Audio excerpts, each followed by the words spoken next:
Merhabalar, Filiz Gökdemir, ben eğitim koordinatörü.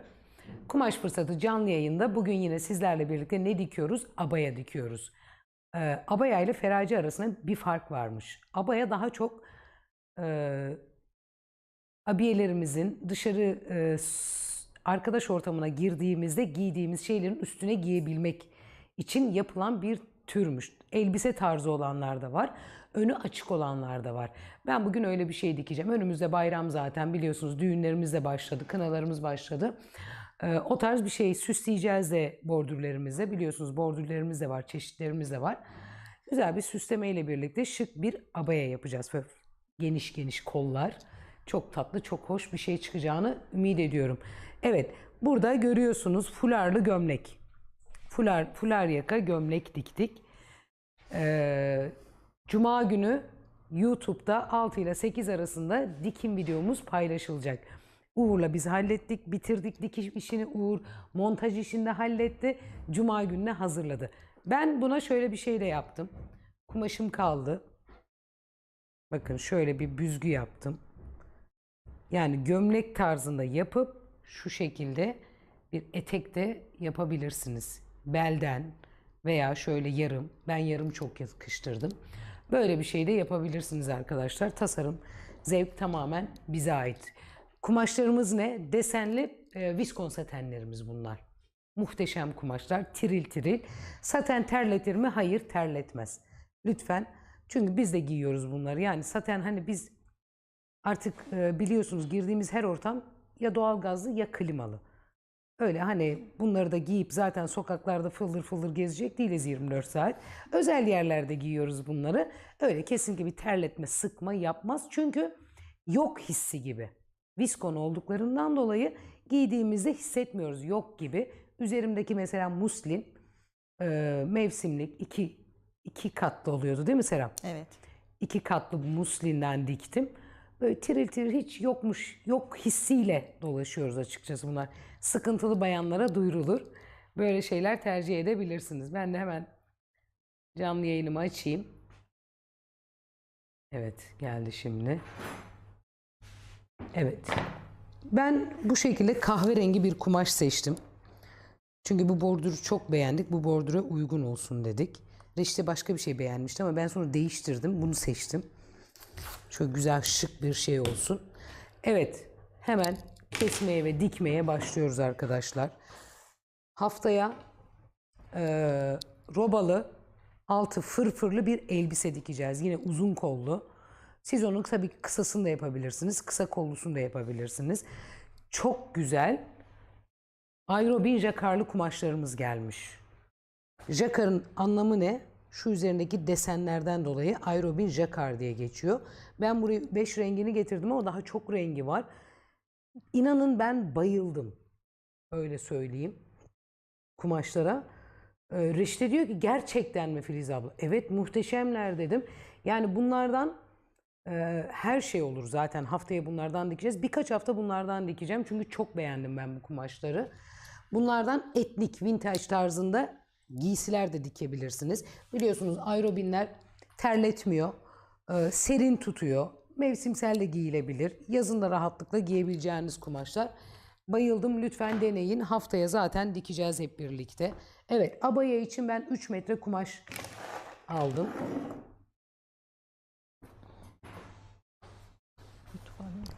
Hemen şöyle bakın. Kumaşım 3 metre.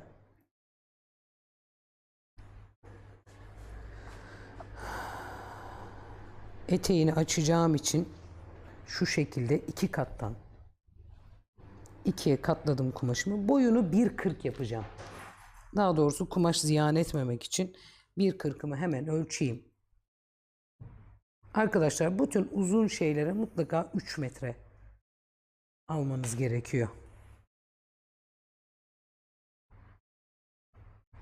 Evet. Yayınlarımızı kaydediyoruz.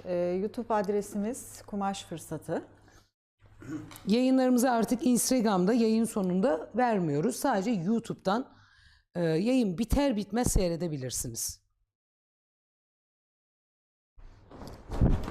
Evet. Şöyle 1,40'ı katladım. Daha sonra da Jakarlı'dan ikiye şalvar katlıyorum. dikebilir miyiz demişler. Harika olur. Harika olur söyleyeyim ben size.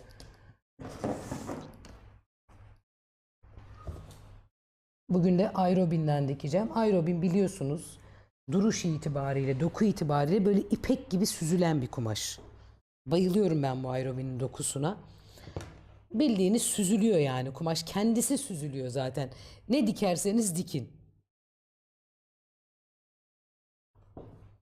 Abiyelerinizde, şifonların altında, abiyelerde özellikle çok rahatlıkla iç elbise olarak da kullanabileceğiniz bir kumaş. Çünkü dediğim gibi terletme de yapmıyor. Ve tiril tiril, yok hissi veren bir kumaş. Sizden kumaş nasıl alırım diye sormuşlar. Web sayfamız var. kumaşfırsatı.com. Burada tüm ürünlerimizi inceleyip fiyatlarıyla birlikte metraj olarak da belirleyip sipariş verebilirsiniz.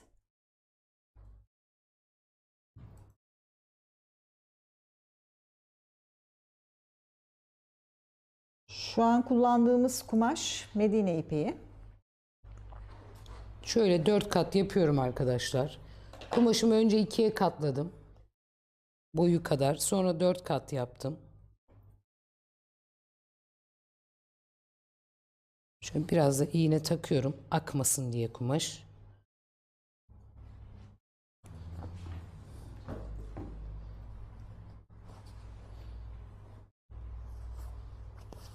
Hocam ne oldu? Birden fikriniz değişti derseniz evet benim böyle yayın akışında arada modeli değiştirme huylarım var. Biliyorsunuz. Bu kumaşın evet siyahı var ve birçok rengi var. Çok ya 20'ye yakın rengi var bu kumaşın. Evet. Şöyle 4'e katladım.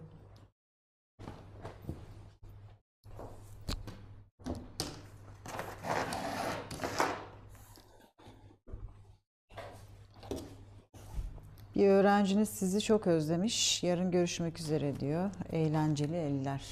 Teşekkür ederim. Aa evet. Bir ay ara verdi. Yarın geliyor tekrar. Görüşürüz canım.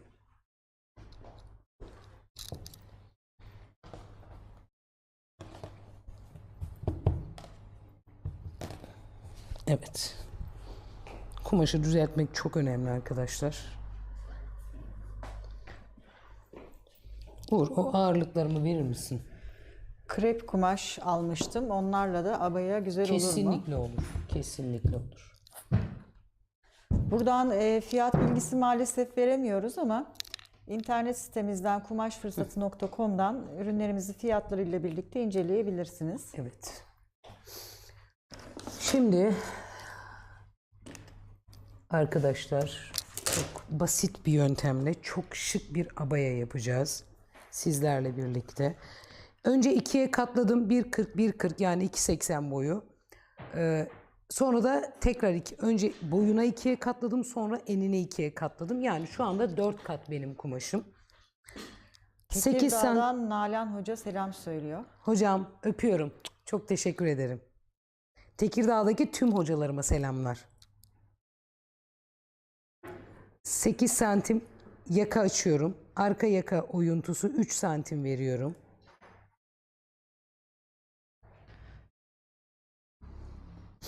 Uzun elbise için kollu kaç metre almamız 3 metre. lazım? 3 metre. 3 metre. Kol boyumuzu nasıl hesaplıyoruz? Şuralarda biten bir kol yapacağım ben. Ne yapıyorduk? Köprücük kemiğimizin başlangıç noktasından şöyle hafif dirseğimizi kırarak bileğimize kadar ölçümüzü alıyorduk.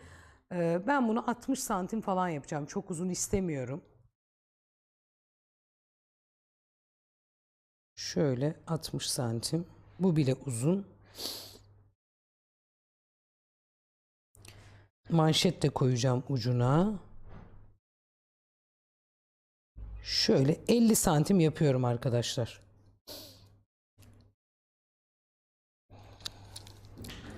...50 santim yaptım. Şurasını da 70 santim yapıyorum. Kol evi genişliğini.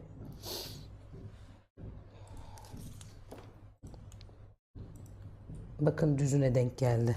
Bu şekilde. Evet. Göğüs düşüklüğümü hemen veriyorum. 27. Göğüs genişliğim kaçtı? 4'e bölüyorum. Kaç çıkıyorsa eğer. 104. 4'e bölüyorum. 26. 2 santim. Çok da genişlik vermiyorum. 2 santim. Genişlik payı veriyorum. 28. 1 santimle dikiş payı 29'dan çiziyorum. Basen düşüklüğüm, bel düşüklüğüm 43. Basen düşüklüğüm ondan itibaren 63. Hemen bunların düzlerini alıyorum.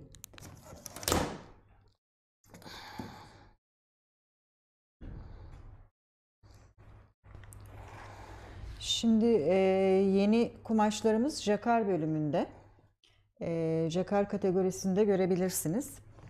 Evet, bu şekilde. Ayrıca soruma niye cevap vermediniz diyenler olmuş ama bazen siz de hani anlattığınız için çok araya giremiyorum. Tekrar yazabilirseniz. Çünkü hızlı bir akış var. Ben anlatırken arkadaşlar soru sormuyorlar. Hani araya laf girip de karışmasın diye. Siz hani aradaki açıklıktan dolayı olayı hani karıştırmamanız adına, açıkçası o yüzden. Hemen de niye kızıyorsunuz, niye sinirleniyorsunuz, ben anlamadım ki. Basen bölü 4 yapıyorum arkadaşlar. Basen ölçümü alıyorum. Artı 3 santim ekliyorum. Şu şekilde bol yapıyorum. Rigamı aldım. Şöyle kol evine kadar çizdim. Tabii ki bunu daha da bollaştıracağım. Şu şekilde kol evine kadar geldim. Şurayı tabii ki şöyle hafif yuvarlıyorum.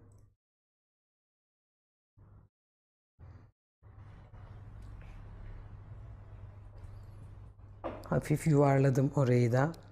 Ve buradan gelişine dediğimiz şöyle hafif açarak eteğimi götürüyorum.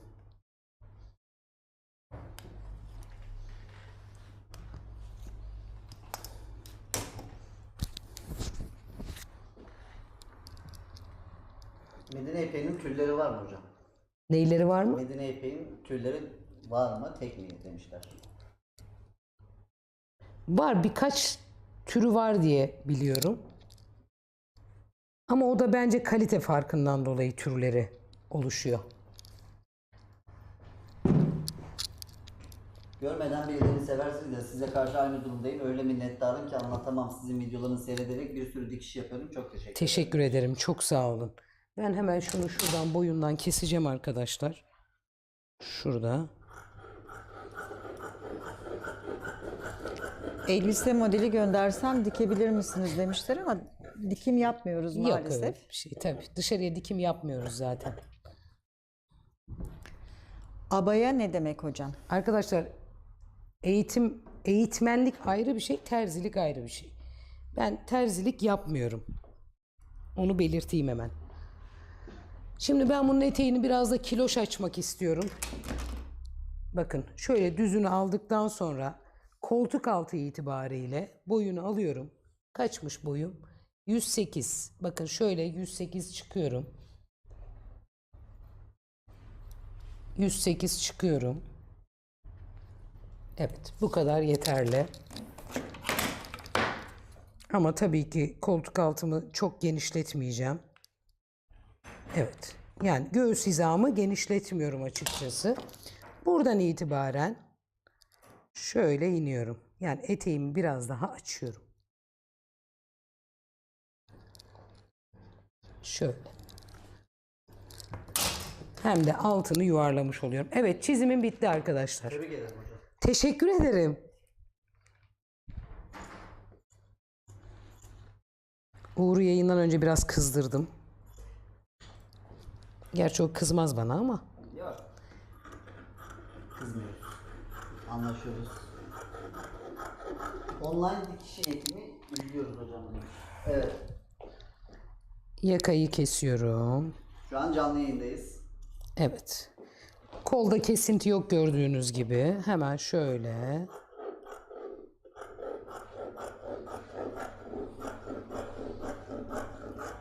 Online dikiş eğitimlerimiz var olacak. Yakında evet başlayacak. Detaylı bilgilere WhatsApp hattımızdan, Instagram DM hattımızdan ulaşabilirsiniz. Büstiyer kalıbı çıkarmanızı isteyenler var.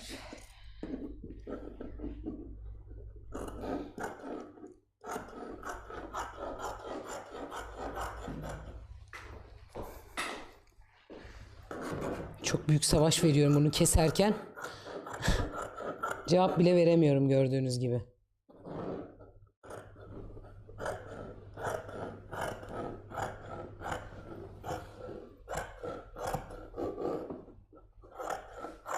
Evet. Sonunda bitirdim. Gördüğünüz gibi elbisem hazır.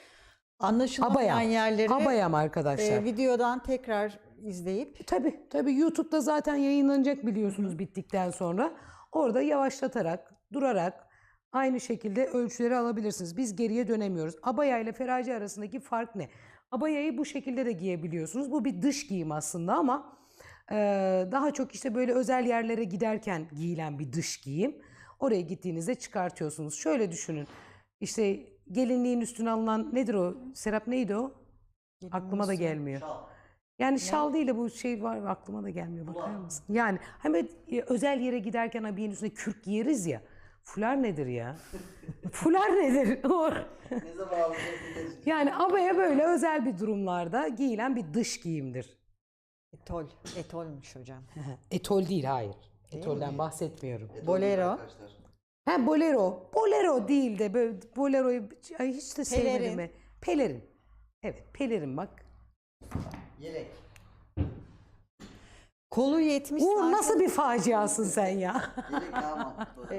Bir şey soruyorlar. Kolu 70 santim aşağıya kaç santimden aşağı çizdi anlamadım. Arkadaşlar koldan bir 10 santim kısalttım. Şuradan buraya kadar ölçtüm. 10 santim kısalttım.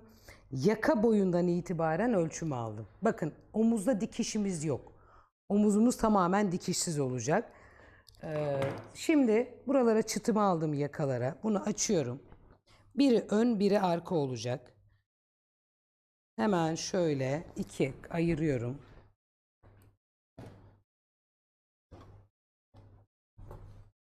Dikimi de son derece basit. Ayrıca çok şık olan bir model. Evet şöyle. Tam çıkar gibi mi böyle direkt? Yani bunu hemen üstüne giy çık tarzı bir şey bu. Önü açık ama tabii siz önüne isterseniz düğme de takabilirsiniz. Kemer kullanabilirsiniz. Ben süsleme yapacağım için öyle hiç kemer falan kullanmadım. Arkadaşlar şöyle düzeltiyorum. Kaymaması adına. Uğur bana bir tac da almadın ya. Bu ne tac ya? hocam? Ya bak saçım hep önüme geliyor ama ya. Niye bana tac almıyorsun? Dağınık kalsın hocam. Öyle mi diyorsun? Hemen önünü şöyle göğüs hizama kadar 28 santim görüyorsunuz. Şöyle çiziyorum. Pardon şöyle. Şöyle dışıyla. Çizemiyorum. Sabunum yok.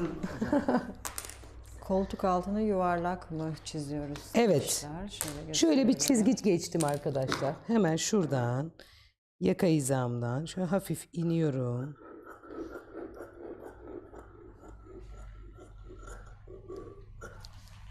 Ve önünü açıyorum. İkiye ayırıyoruz değil mi hocam? İkiye ayırıyorum.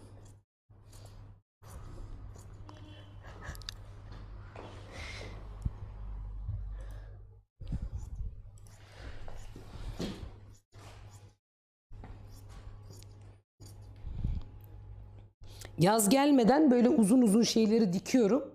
Sonra yazın böyle açık açık kısa kısa şeyler diktiğimde bana demeyin sakın. Hocam hiç tesettür bir şeyler dikmiyorsunuz diye. Çünkü havalar ısınıyor. Ve arada tabii ki dikeceğim yani böyle minilerimi, askıllarımı falan.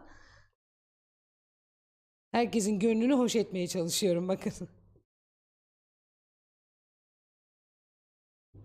Ama öyle bustiyer, mayo, çamaşır tarzı şeyler yapmıyor. Uğur bunu düzeltmemişsin. Hocam güzel.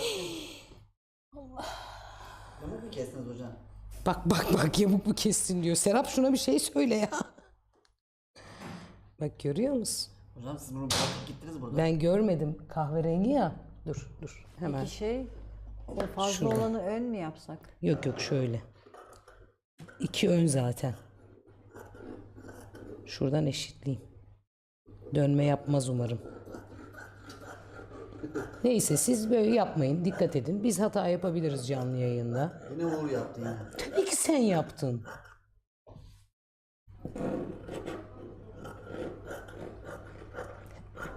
Şu an biz seriden herkes şahit senin yaptığına. Evet hemen kol evini ölçüyorum. Bakın koltuk altını şöyle yuvarladım hafif. Kol ucunu ölçüyorum arkadaşlar.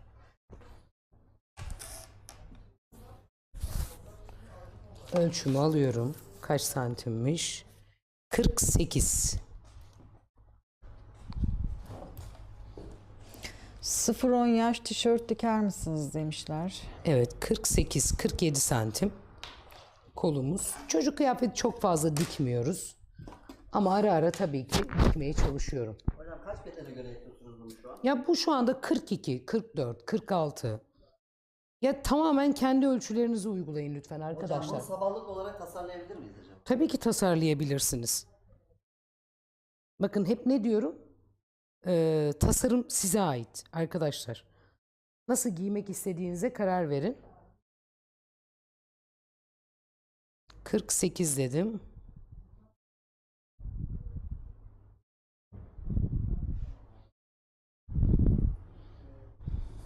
Uğur'a rakamlarda güvenmemekte haklıymışsın. Bakın kumaşta bile güvenemedik yani. 48. Hemen şuradan 48'imi ölçüyorum. Çizimimi alıyorum.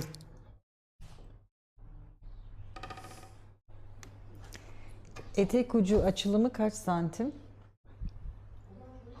Kaç metre toplam kumaş gidiyor? 3 metre.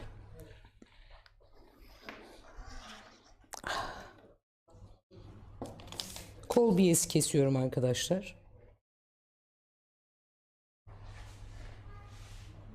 11 santim yapıyorum.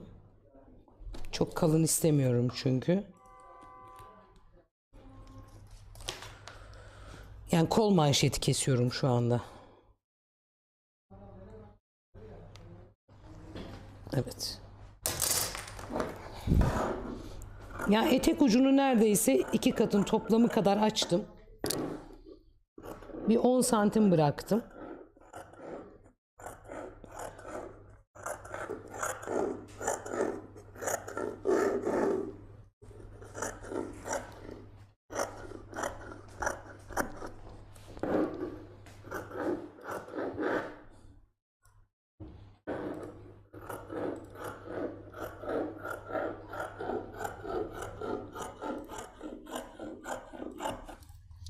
Uğur, Efendim hocam? kesim bitti. Hocam canı gönülden teşekkür ederiz. Teşekkür ediyorum. Ben de canı gönülden teşekkür ediyorum. Arkadaşlar YouTube kanalımıza lütfen abone olalım.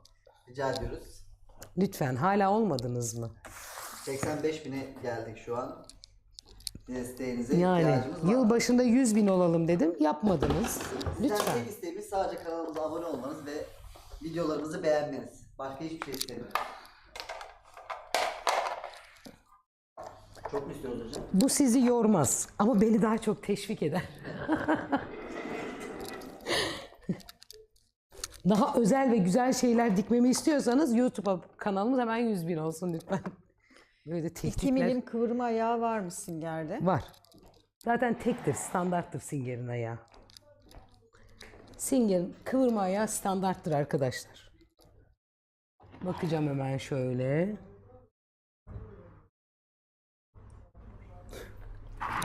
Evet. Evet arkadaşlar. Şimdi ne yapıyoruz? Hemen. Şöyle zaten tersi belli burada. Görüyorsunuz. Ben de önün arkasını bulursam kumaşın. Şöyle bakın. Tersinden ikiye katlıyorum. İlk yapmam gereken Diktiğim birkaç model var. Size nasıl ulaştırabilirim acaba? Yeteri seviyeye gelmişim mi diye öğrenmek istiyorum diye sormuşlar. Şuradan önce kolları iğneliyorum. Arkadaşlar biz eğitim günleri ben buradayım. Ama öğrencilerimden tabii gelen konuklarımıza çok fazla vakit ayıramıyorum. Hocam burada dergisinde tesettür olarak var mı demişler. Var mı Serap? Burada da Güler Erkan'da hiç var benim hatırlamıyorum. bildiğim. Güler Erkan'da var. Burada da yok. Burada yok da şeyde varmış. Güler Erkan'da. Güler Erkan. Evet, Güler Erkan'da var. Hani tam tesettür değil ama böyle uzun kollu uzun şeyli var modeller.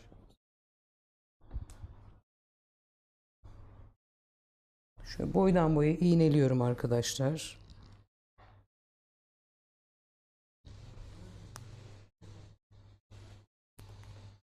Hemen diğer tarafı da iğneleyeceğim. Sonra ikisini dikeceğim. Sonra overlocklarını çekeceğim.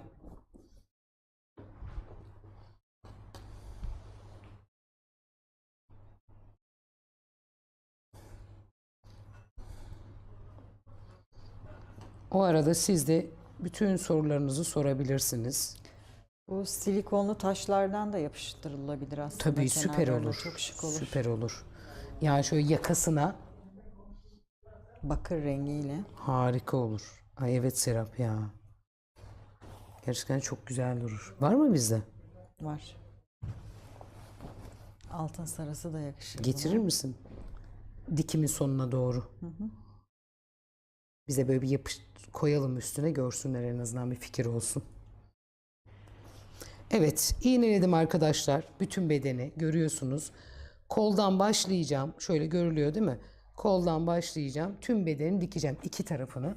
Sonra overlock'unu çekeceğim. Buyurun hocam. Teşekkür ederim.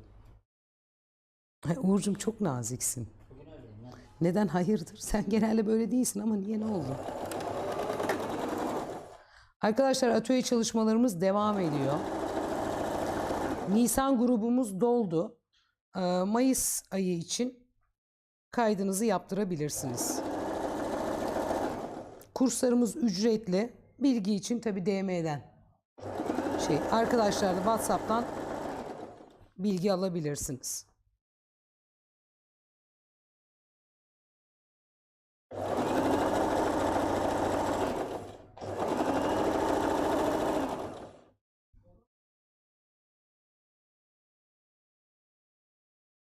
Kim Nur? Müşteri var içeride.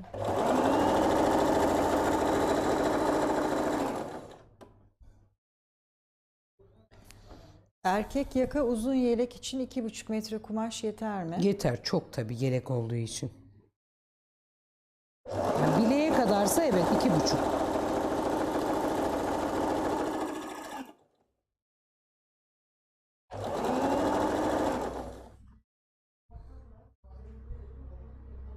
Bu arada çok güzel pamuk kumaşlar gördüm gelmiş. Onlar siteye girdi mi Uğur? O masanın üstünde Uğur Emrullah getirdi ya yeni. Desenli böyle. Bir de sana. Simetrik desenleri var. Muhteşem.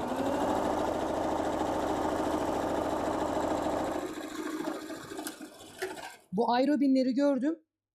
Bunlar sitede varmış da ben siteyi açıkçası paylaştım resmini görmedin mi diyor Reşide. Dedim yani o kadar dikkat etmiyorum. Kumaş işte diyorum. Ben burada gördüğüm zaman arada dolaşıyorum şeyleri ama yeni geldi bunlar buraya. Gördüğüm zaman aman diyorum ne yapabiliriz? Şu an Reşide'ye dedim ki kaç hafta boyunca bu aerobinlerden dikeceğiz bir şeyler. Çok farklı fikirler var aklımda. Çok güzel şeyler dikeceğiz arkadaşlar. Hocam ayıp olmazsa siz dikişi nereden öğrenmişsiniz merak ediyorum. Benden öğrendim. Uğur'dan öğrendim tabii ki. Lütfen yani bu nasıl bir soru? Halk eğitimden dikiş Uğur gibi bir öğrenilir mi? Uğur gibi bir tabii ki öğrenilir. O ne demek yani lütfen. Makine fiyatları soranlar var ara ara ama bunlarla ilgili maalesef buradan fiyat veremiyoruz. Siteden. Bu arada Passport 260C 140S makinalarımız şu an sitemizde ve kampanyada. Stoklarla sınırlı biliyorsunuz. Bakın stokları kaçırdınız, yenileri geldi, stoğa girdi. Nasıl, hangi fiyatla geldi? Ama yine de kampanyada lütfen kaçırmayın. Online dersleriniz başlayacak mı? Başlayacak. Tarih ve programa karar vermeye çalışıyoruz. 150 ismi. 150 evet.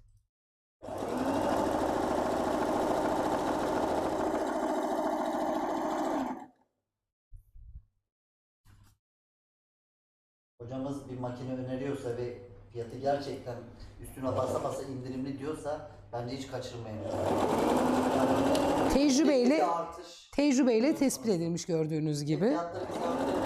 Evet. Öbür ay daha zam gelecek diyorsam bana inanın, ne kadar erken o kadar iyi.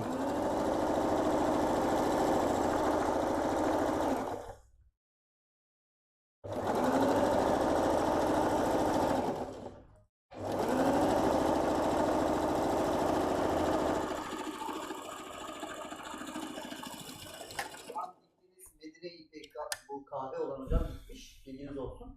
Ama bunun türleri, renkleri var şu an. Tabii ki bu stoklara girer arkadaşlar.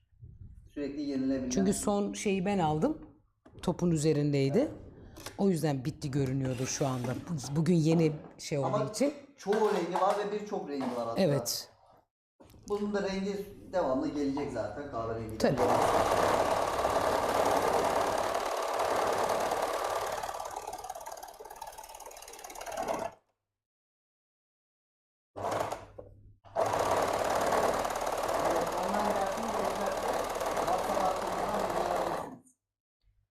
Pasaportla ilgili düşüncelerinizi soranlar var. Arkadaşlar, pasport her zaman söylüyorum, benim kızım dediğim bir makine. En üst kategoriye geçişin son üst noktası diyeyim ben size. Ondan sonrakiler hani 20-30 bin lira çıkıyor artık. Üst kategorilere çıkıyor. Kesinlikle memnun kalmayanı görmedim. Hani benim tavsiyem üzerine alıp da memnun kalmayanı görmedim pasportta. Çok çok iyi bir makine. Kesinlikle öneririm.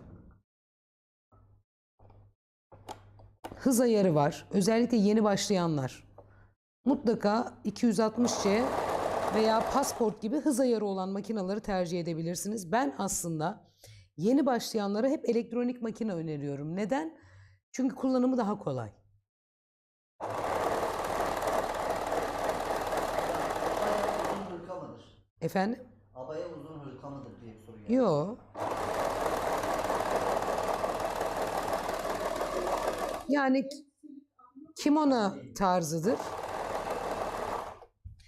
Peki hem dikiş, hem nakış, hem overlock ve reçme yapabilen bir makine var Arkadaşlar, mı? overlock ve reçme ayrı makinalardır. Yani bu özelliklerin Evet. hepsi bir makinede olabilme Mümkün ihtimali değil. var mı? Mümkün değil. Sadece makinalarımızda overlock dikişi vardır. Çift iğneyle de reçme dikişi yapıyoruz. Reçme ve overlock birlikte olan makinalar vardır. 5 iplik olarak satılırlar. Onlar hem reçme hem overlock yapar. Ama hiçbir dikiş makinesi overlock yapmaz zaten, çünkü bıçağı yok.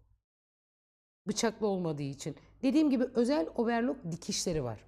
Bunun ayrımını yapalım artık yani lütfen. Hani biz yok diye programlar, şeyler yayınlıyoruz, storyler yayınlıyoruz. Siz ne biliyorsunuz ki, nasıl yok diyenler var. Yok öyle bir şey. Yani overlock, hem overlock yapıp hem dikiş diken bir makine yok. Bunu belirteyim. Ama dikiş ve nakış piko yapan makinamız var. Creative 1.5'dan başlıyor. Şu an Creative'in yerine 640 modeli geldi. Creative 640 modeli geldi. Onlar var.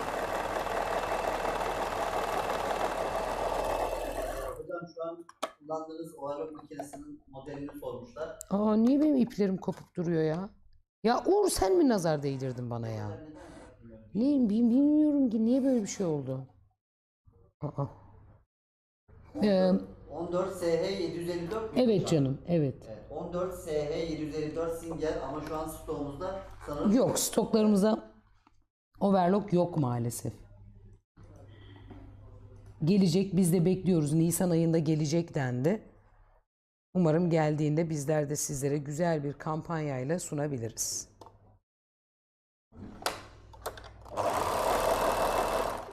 Aa,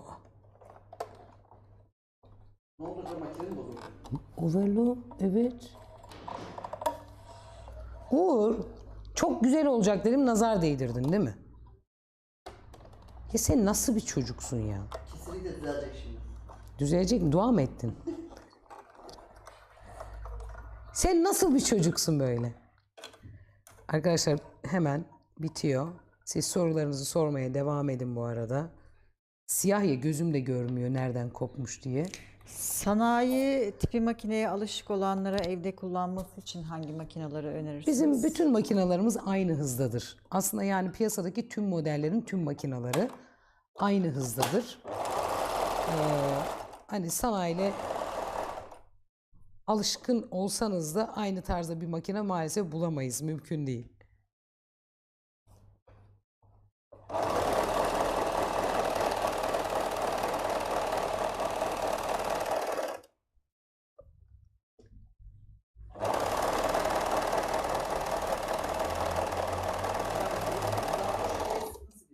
Güzel bir makine.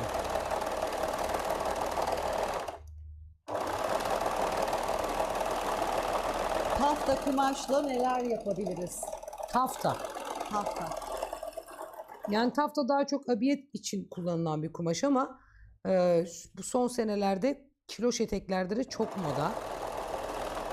Yani ceket olur, üst olur, crop yapabilirsiniz. Aslında birçok kullanım alanı var. Mesela şalvar olabilir tafta kumaştan, böyle hafif tok duruş istiyorsanız.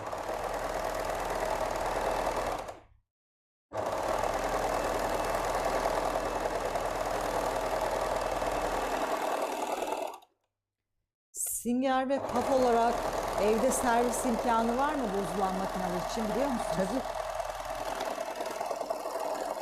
Singer servislerle görüşün arkadaşlar. Evlere de servisleri var.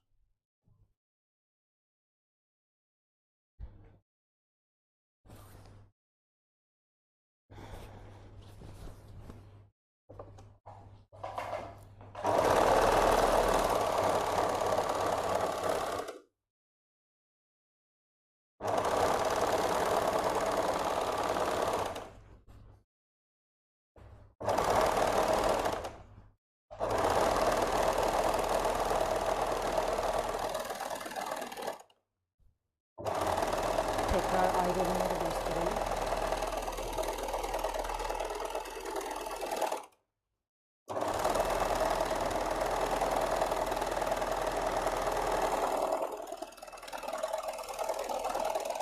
Bunlar da yeni gelen Jacquard Aerobin değil mi? Evet. Jacquard Aerobin.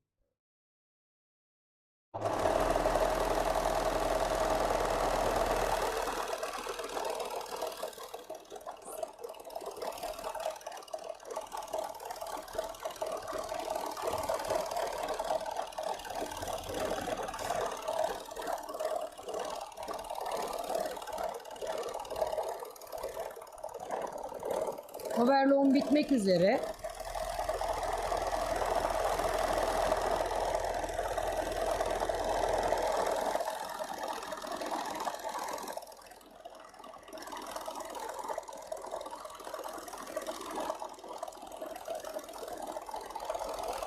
Tabii elbise uzun ve kiloş olunca açıkçası overlock'u da uzun sürüyor.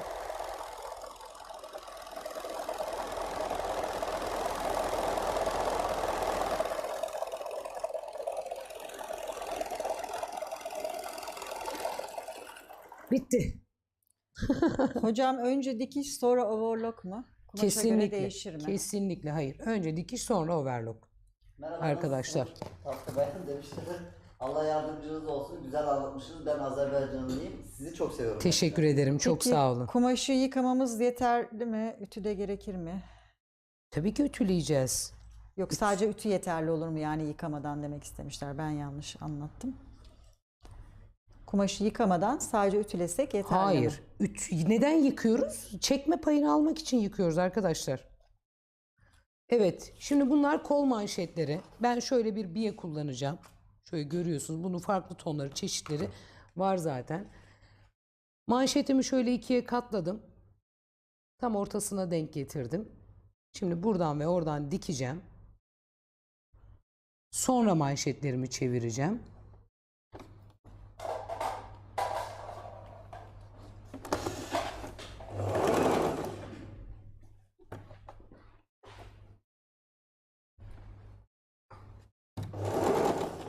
Evet. Kalın pileli etek güzel oluyor demişler. Ben taftaya kiloş ya da pileli eteği çok yakıştırıyorum.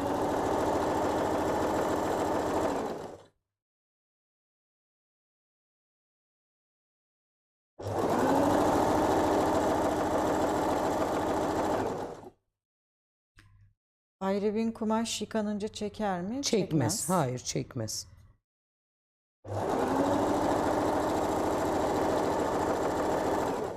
Evet, bunlar bizde mevcut ve bir sürü renk çeşitleriyle, desenleriyle birlikte.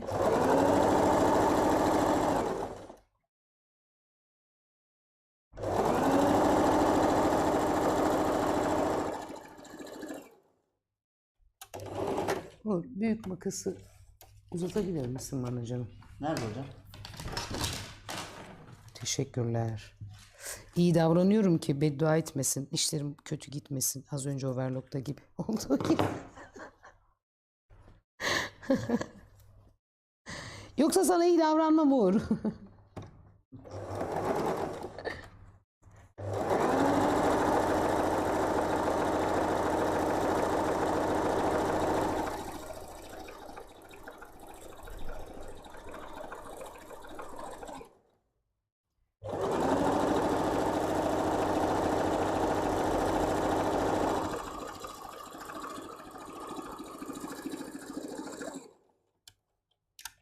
Evet, şöyle görüyorsunuz. Hemen çeviriyorum. Şöyle dikiyorum.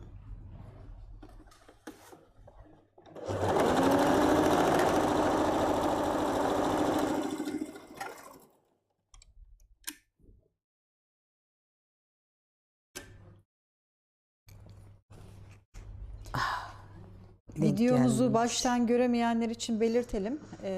YouTube'da kayıtlı. Tekrar tekrar izleyebilirsiniz.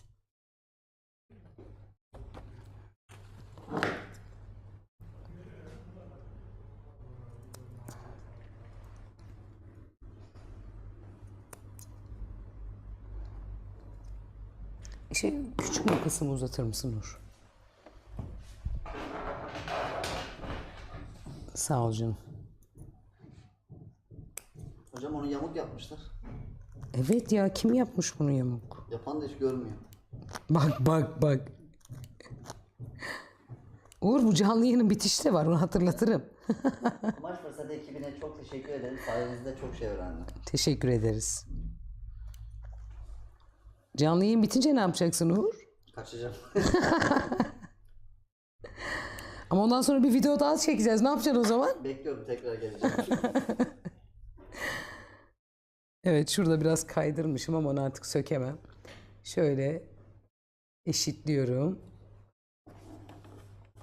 Ve dikiyorum.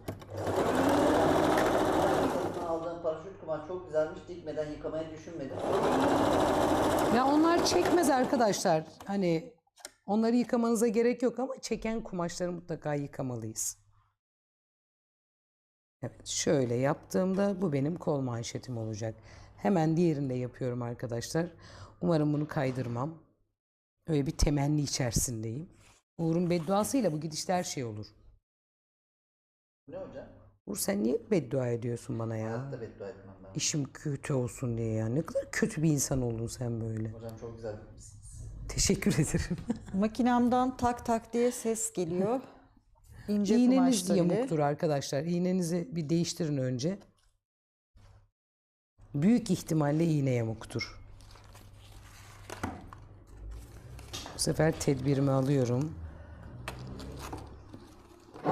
Filiz Hanım, geçenlerden makası öyle güzel anlattınız ki sayenizde 3 makas aldım ve bugüne kadar kullandıklarımdan körfez testereymiş demiş. Ne olmuş? Bugüne kadar kullandıklarım körfez testereymiş demişler. Kesinlikle öyle. Yani gerçekten bu makası şiddetle öneriyorum. Makası gösterelim. Şiddetli öneriyorum arkadaşlar. Alan herkes de çok memnun. Hafif bir makas değil mi? Hafif, Çok hafif. çok keskin. Zaten ben en çok da hafif olduğu için seviyorum. Çünkü gerçekten ağır makas kullanamıyorum ben de. Makine fiyatı soranlara şöyle söyleyelim. Buradan maalesef fiyatları bildiremiyoruz ama web sitemizden hem ürünleri hem de fiyatlarımızı inceleyebilirsiniz. kumaşfırsatı.com. Bak şöyle birkaç iğne tutturdum. Uğur benimle dalga geçmesin diye. Gördünüz değil mi az Peki önce bu bana? ürünü sitede ararken takipçilerimiz nasıl hediye edecekler? Özelliği nedir Uğur Bey? WhatsApp hattımıza yazarlarsa o ürünü direkt Canlı yayındaki Instagram'a- makasla derlerse hemen yapar, yazarlar.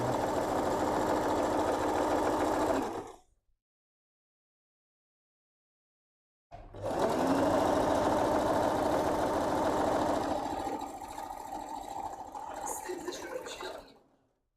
Canlı yayında kullanılan makas linki diye böyle bir yere bir kategori yapmak lazım. Evet, canlı yayında kullanılan ürünler.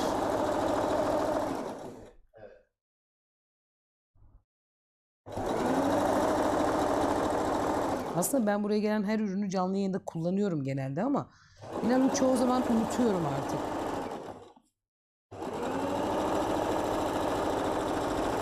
Özellikle de bu makas gibi çok beğendiğim bir şeyse Fazlasıyla makasın kodunu soranlar var ama şu an maalesef buradan Bakabiliyor zaten musun makasın Uğur? kodu böyle Veremiyoruz. numaralı bir 15 haneli bir evet rakam bayağı olduğu için uzun olduğu için buradan veremiyoruz ama WhatsApp hattımızdan bu konuyla ilgili destek alabilirsiniz.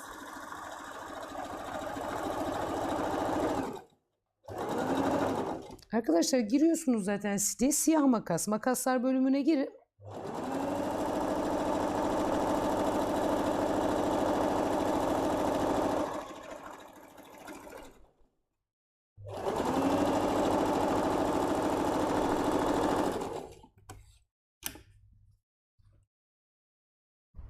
kaç inç oluyor bu? 8. 7 miydi 8 miydi Serap? 8 inç Bu 8 Evet, inç. buradaki Yani ama bunun inçleri var tabii ki 8 9, var, 10 10. var.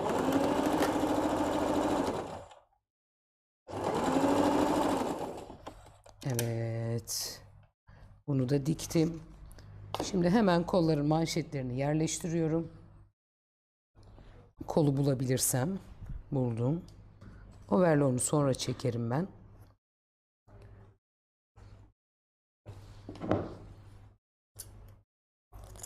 Öğrenciler bile makası kullanırken aman diyorum, sakın dikkat edin. Sakın kağıt kesmeyin. Sakın iğneye denk gelmesin. Makasın bozulmasın diye. Şöyle ikiye katladım arkadaşlar. Görüyorsunuz. Bakın şöyle.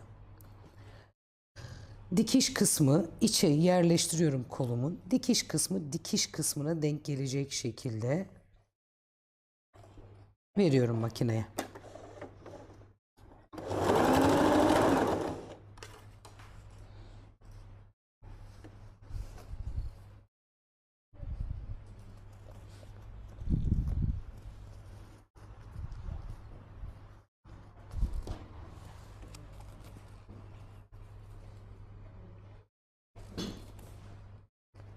Şöyle tam ortasına da bir iğne takayım. Evet. Bu arada bahsettiğiniz ürün sitemizde biye olarak değil de bordür olarak geçmekte. Hani siteden renklerine ve çeşitlerine bakarsanız bordür olarak arayın mutlaka.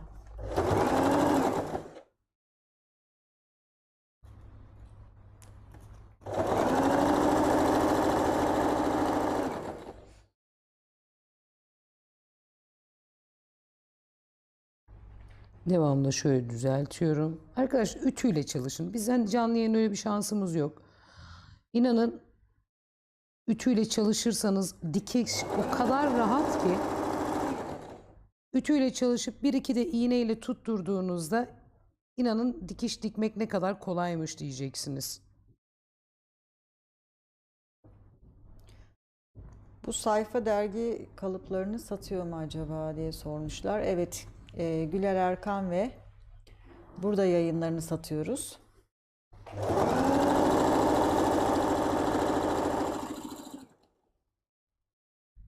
Videolarımız YouTube kanalımızdan hemen yayının sonunda kayıtlı olarak yayınlanmaya devam ediyor. Yani canlı yayınlarımız kayda alınıyor ve YouTube'da canlı yayın bittikten sonra yayını tekrar istediğiniz kadar seyredebilirsiniz. Yavaşlatarak, takip ederek. Tabii ne yapıyoruz?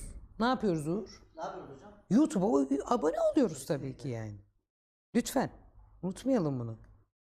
Atölye çalışmalarımız devam ediyor. Atölye çalışmalarımızı bekliyorum. İstanbul'da olanları. Şu an makaslarımızda hocam indirim var. Oo, çok iyiymiş. Ya bazı ürünlerde hatta %33, bazı ürünlerde %10. Çok iyi. Şanslısınız. Kaçırmayın. Tek söyleyebileceğim bu. Overlock'unu sonra çekeceğim. Ve kolum şöyle. Diğerini diktiğimde hemen göstereceğim arkadaşlar kolunu. Sonra da ön biyeyi dikeceğim. Ya Uğur yine ne işler çeviriyorsun sen orada bakayım. Uğur yine bir işler çeviriyor. Arkadaşlar. Çözemiyorum ne işler çevirdiğini.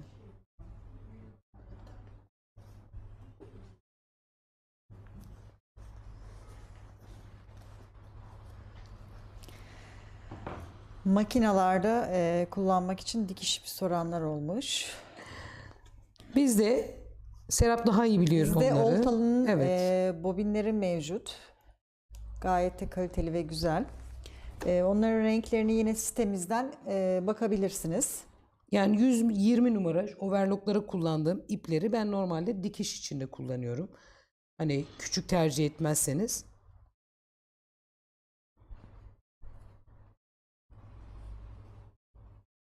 Buyurun hocam. Bakıyorum yine ne işler Yok hocam, çeviriyorsun. bir şey çevirmiyorum. Sana güvenmiyorum ben. Uğur, makasın markasını söyleyebilir misin? Soranlar olmuş.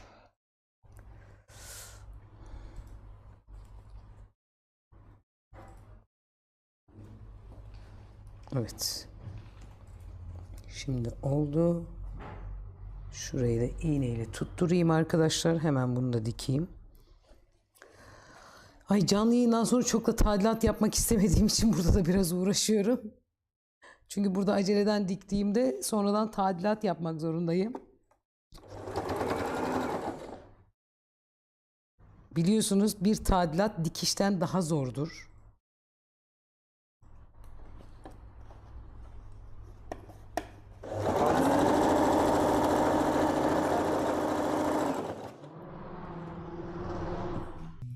Bilmem.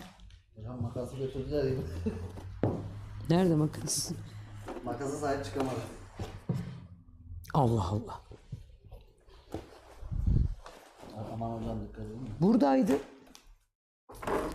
Ha buradaymış. Makasımızın markası Hard Steel. Şöyle gösterelim hocam.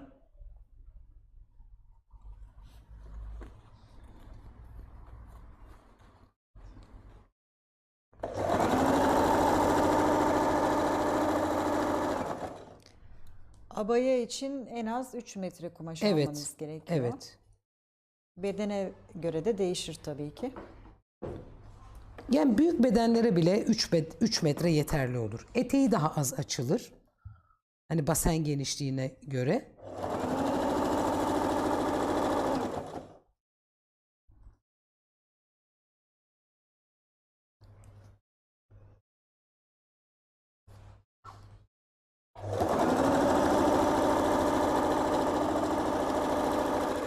Arkadaşlar mesela 3 metre uzun bir elbiseye yetiyor değil mi? Ama fırfırlı falan yapıyorsak mutlaka 4 metre gidiyor. 3,5 metre gidiyor. Hani ekstra bir şeyler yaptığımızda metraj artıyor. Öyle söyleyeyim. Düz, standart, klasik bir uzun elbiseye 3 metre kumaş gider.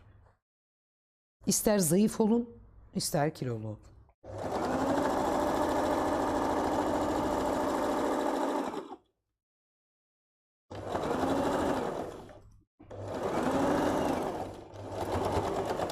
Çok şık oldu arkadaşlar. Bayıldım ben. Hemen önünü göstereyim size. Bakın. Öncelikle önüne overlock çekmedim gördüğünüz gibi.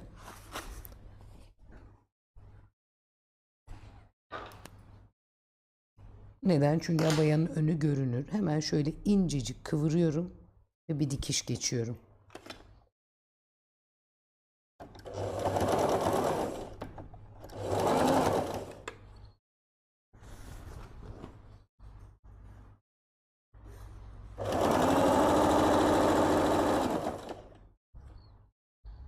Kesimi son derece basit bir. Ya herkes pür dikkat beni de seyrediyor galiba. Soru soran yok diye düşünüyorum.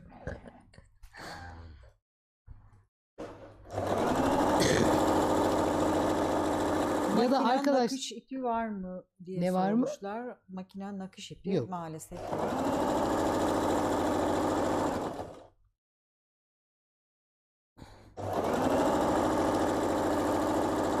ya da herkes ben sorularımı sordum, öğrendim artık soracak bir şeyim yok mu diyor Uğur acaba. Uğur sen bilmeyeceksin de ben mi bileceğim?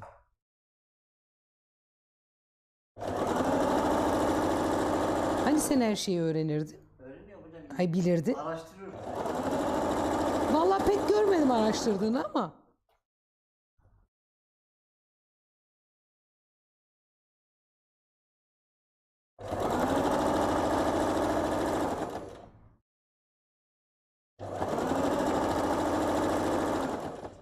Oduncu gömleği kumaşı var mı kahve tonlarda? Evet, oduncu gömleği kumaşlarımız mevcut. Renk çeşitlerini kumaşfırsatı.com'dan inceleyebilirsiniz. Şu an terapi gibi geldiniz. Teşekkür ederiz. Ben terapi gibiyim zaten. Zaten sen olmasan ne yaparım ben Uğur? Uğur sen olmasan canlı yayın da yapmayız biz zaten. Yandan düğmeli tunik diker misiniz demişler. Sitemizin adı kumaşfırsatı.com. Atıyorum kırmızı bir renk kumaş arıyorsunuz. Kırmızı yazdığınızda bile direkt kırmızı kumaş. Burada filtreleme özelliği var. Aradığınız tüm türleri yazarak oradan bulabilirsiniz. Bilginiz olsun. Arkadaşlar site ücretli değil. Üyelik şartı yok. Kumaş fırsatı yazın. Üzerinde logomuz olan şu logo var. Oraya girin. Kumaş fırsatı şu logo var. Kumaş fırsatı yazın Google'a. Direkt buraya girin. Zaten kategoriler ayrılmış. Yani ücret ödemek zorunda değilsiniz. Üye olmak zorunda değilsiniz. Girin güzelce bir inceleyin. Hani oradan sipariş vermek zorunda da değilsiniz. Yine WhatsApp'tan verebilirsiniz siparişinizi.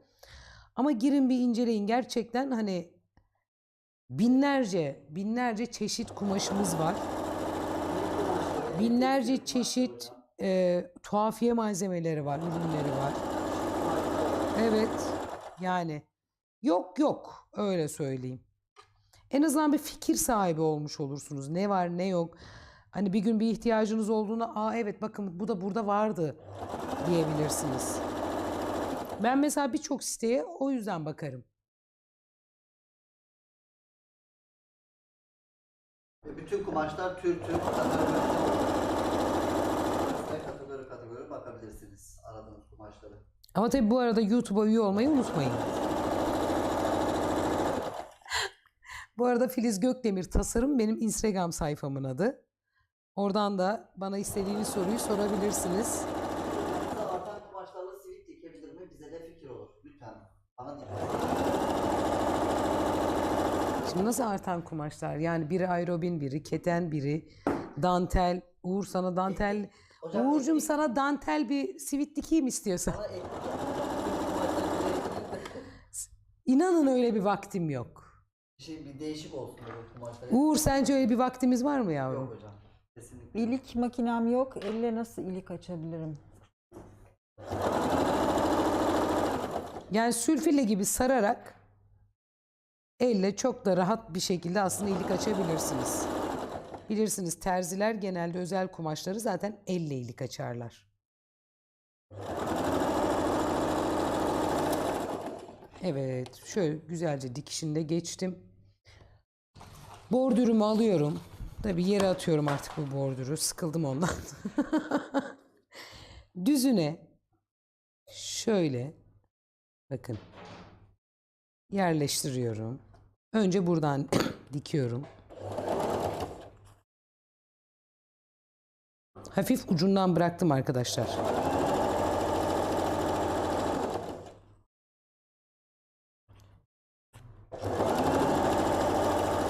Düz dikişte esnek olması için ne yapmalıyım? İp kırıyor. Penye dikiş özelliği yoksa öyle bir esnetme olayımız yok.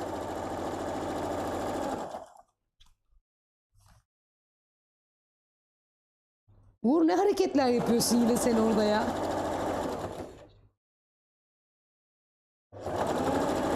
Bir değişik değişik hareketler yapıyor ya. İnanın bakın yanlış yapıyorsam hep Uğur yüzünden yapıyorum. Sinyal veriyorum, bak Aklımı karıştırıyor. Sinyal veriyorsun da ben hiç görmüyorum, gidiyorum. Ne yapıyor bu çocuk? Türk bayrağı sallamadığın için bakmadım işte. salladım. Türk bayrağı sallasaydım bakardım. Onu her şekilde görürüm ben. Biz hocam siyah bir deri elbise dikmiş. Evet. Neyi gösteririm? Hocam deri bir Tamam, kumaş anladım. giymişsiniz. Onu gösterebilir misiniz nasıl diktiğinizi? Bugün. Ne giydiniz hocam bu arada? Bugün mü? Yok. Dikmiştim ya yavrum. Siyah deri bir elbise dikmiştim ya. Hatırladın mı? Giymiştim canlı yayında. Hatırlamadım. Nasıl hatırlamazsın Uğur'cum ya? Ben hatırlıyorum. Penye dikiş için hangi makine lazım? Nasıl bir özellik olması gerekiyor? Penye dikiş özelliği vardır makinalarda arkadaşlar. Zikzağın geçtiği yerde çift zikzak olması lazım mesela. Makinenin bu özelliğine dikkat edin. Mesela düz dikiş çizgisi var ya, onun yanında bir çizgi daha varsa o makinede penye dikiş özelliği vardır.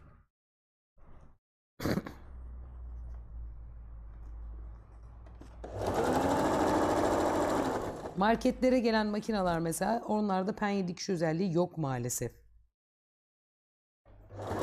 Evet, ucuz alıyorsunuz evde güzel güzel Singer garantisi dikiyorsunuz ama maalesef penye dikiş özelliği bulunmayan makineler.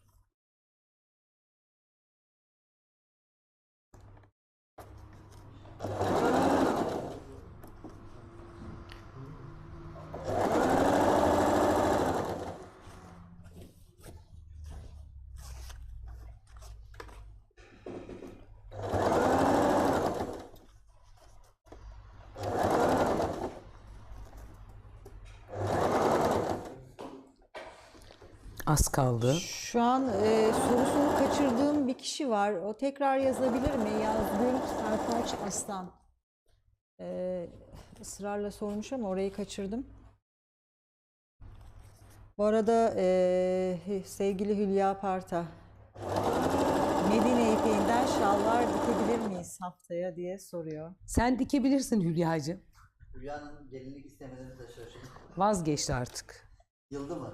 Yıldı. Ben de yıldım Vazgeçti. hocam, Baktı ben onu evlendireceğim, gerçekten vazgeçti. Ben de yıldım. Passport 3.0'da penye dikme özelliği var mı? Tabii ki var. PAF'ın bütün makinaları penye dikiş özelliğiyle başlar.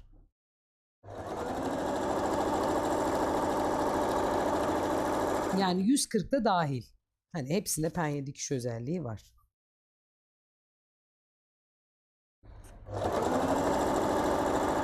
Göbekli Tepe'ye gidecekmiş Hülya. Orada Efendim? giymek için istiyormuş. Nereye gidecek? Göbekli Tepe'ye.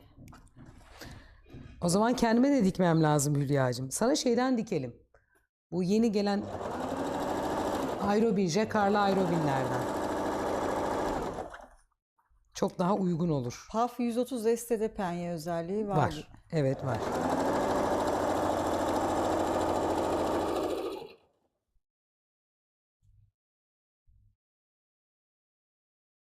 Hocamla beraber tabii ki demiş. Beraber giyeriz. PAF Hobilok Overlock makinesi aldım. Çok güzel dikiyordu. İplerini değiştirdim. Sonra bol dikmeye başladı. Eski İplerini- ayarı tutturamadım demiş. Bununla ilgili bir videomuz var mı hocam? Hobilog evet videomuz var. İpi takarken büyük ihtimalle plakaların içinden geçirmemişsinizdir arkadaşlar. Geçmiş gibi görünmüştür. Ama orada kenarda geçmiştir. Genelde bu tür hata mutlaka overlocklarda yapılıyor. İpleri kontrol edin.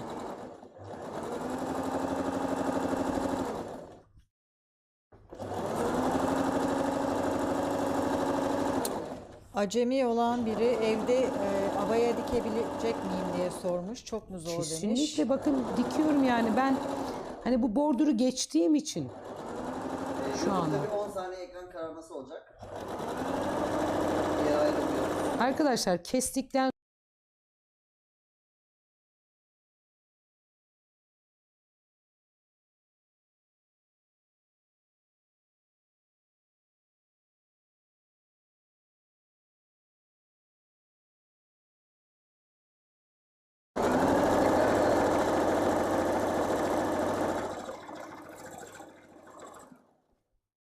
Şu anda önünü dikiyoruz değil mi? evet.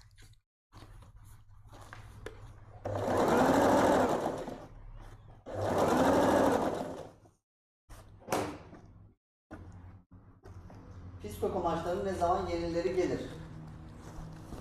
Evet, onu hocamız bilmiyor. Onu maalesef Yani bilemiyoruz. onu biz ben de. bilemiyorum maalesef. Kumaş bölümdeki arkadaşlar bilir onu.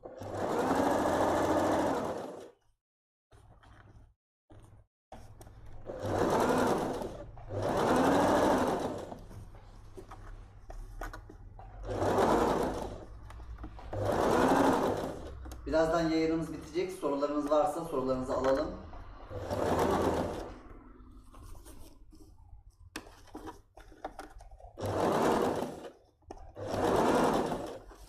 Evet, meditasyon gibi demişler. Doğru demişler. İnanın bana da Uğur'a laf söylemek meditasyon gibi geliyor. Bana da geliyor. Her canlı yayında bir yaş yaşlanıyor. Kurslarınızın içerikleri nedir? Efendim? Kursların içerikleri. Kurslarımızın içerikleri nelerdir? Haftada bir gün, 4 hafta sürüyor kurslarımız.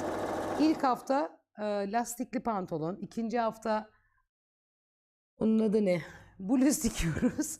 Pervaz ve kol takımını öğreniyorsunuz. Üçüncü hafta elbise, dördüncü hafta dış giyim dikiyoruz. İlk hafta temel alt kalıp çıkartıyoruz. İkinci hafta temel üst beden çıkartıyoruz. O temel kalıbımızla kaban dahi dikiyoruz.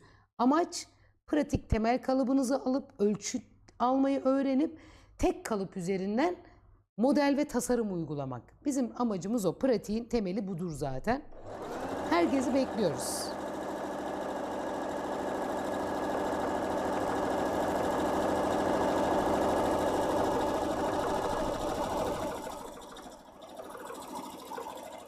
Overlock makinamda dikerken ip iğneden kurtuluyor ama ip kopmuyor. İğneyi de değiştirdim. Neden yapar bunu diye sormuşlar. Ya iple alakalıdır veya ayarla ilgili bir sıkıntı vardır. Yani overlock ipi bu. Hani dikiş makinesi deseniz anlarım ama hani overlock makinesinde yalnız umarım orijinal iğne kullanıyorsunuzdur. Orijinal overlock iğnesi. Altını da kıvırıyorum arkadaşlar.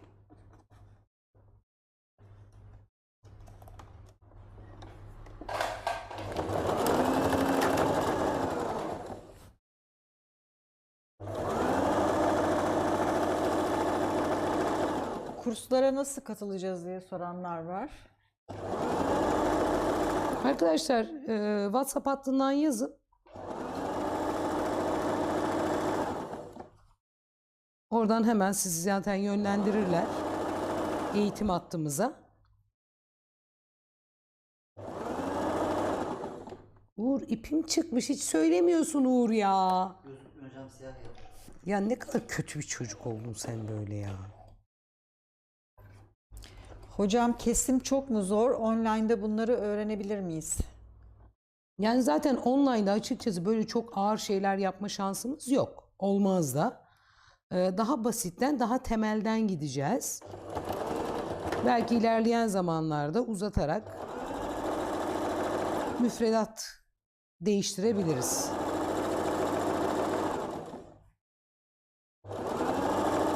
Sonuçta kesimi siz hep tek başına yapacaksınız. O önemli olan doğru yönlendirme.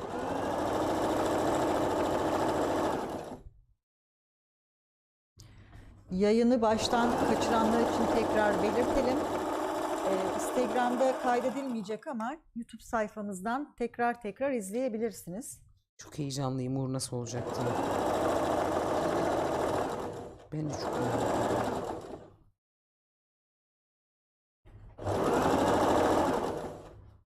Kimono gibi olacak. Önü düğmeli olunca pay vermek gerekir mi? Evet.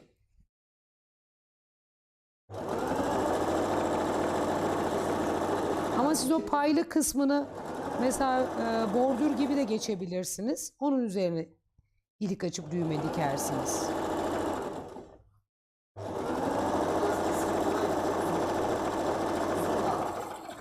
Ama kumaş çok büyük yavrum ya. 3 metre kumaş dikiyoruz burada.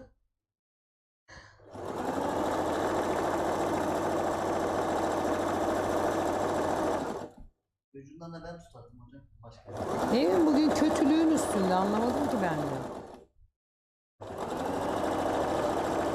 Düşman kazandıracağım sana.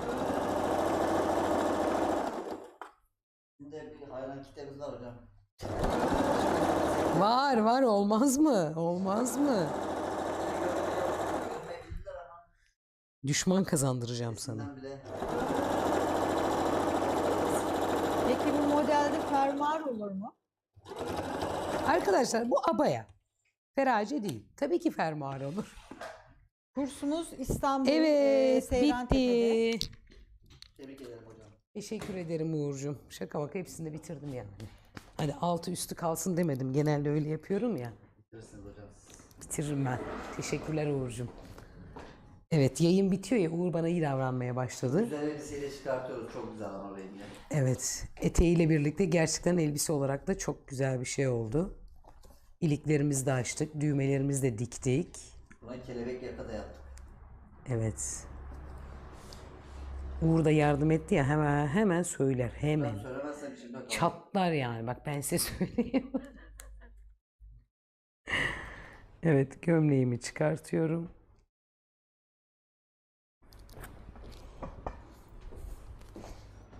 Evet bitti arkadaşlar.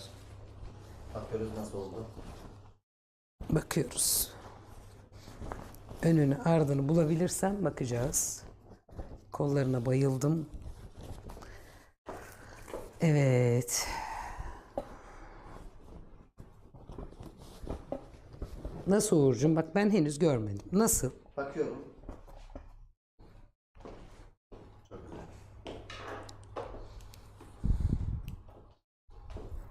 Evet. Görüyorsunuz arkadaşlar. O bordürler gerçekten bir şey katmış hocam. Çok bambaşka bir hava kattılar. Tabii ki arkadaşlar buraları overlock çekeceğiz. Şöyle güzelce de bir dikiş atacağız. Çünkü burası böyle görüneceği için tertemiz olmalı. Evet. Gerçekten çok şık oldu. Çok güzel oldu. Ben yaptığım bazı şeyleri özellikle çok beğeniyorum. Mesela bu çok şık bir şey oldu. Öyle söyleyeyim. Değil mi Uğur'cum? Senin fikrin çok önemli Şöyle benim hafif için. bir mankeni döndürebilirim. Senin fikrin çok önemli benim için Uğur'cum. Ciddi misiniz? Evet tabii Neden ki. hocam? Ne demek neden? Çünkü sevdiğim insanların fikrine Sağ olun. önem veririm ben. Hocam kesinlikle beğendim. Ama bana Teşekkür hitap ederim. etmiyor. Ay aslında sana göre dikmiştim ben ama. Evet, haftaya Aerobin Jacquard'la Aerobin kumaşlarımız geldi. Gerçekten ben bayıldım Aerobin Jacquard kumaşlarımıza. Ve haftaya da bununla dikmek istiyorum. Bu renkle dikmek istiyorum. Çok beğendim. Yani çok şık duracağını düşünüyorum ben açıkçası. Haftaya Roba'dan altına da fırfır koyabilirim büyük ihtimalle ama yayında her an fikir değiştirebiliyorum biliyorsunuz. Mesela bunu başka bir modelde kesecektim. Yayında bu modelde kestim. Böyle diktim. Onu söyleyeyim. Haftaya görüşmek üzere. Filiz Gökdemir Tasarım benim Instagram sayfamına da orayı da bekliyorum sizleri. Haftaya görüşmek üzere. Hoşça kalın.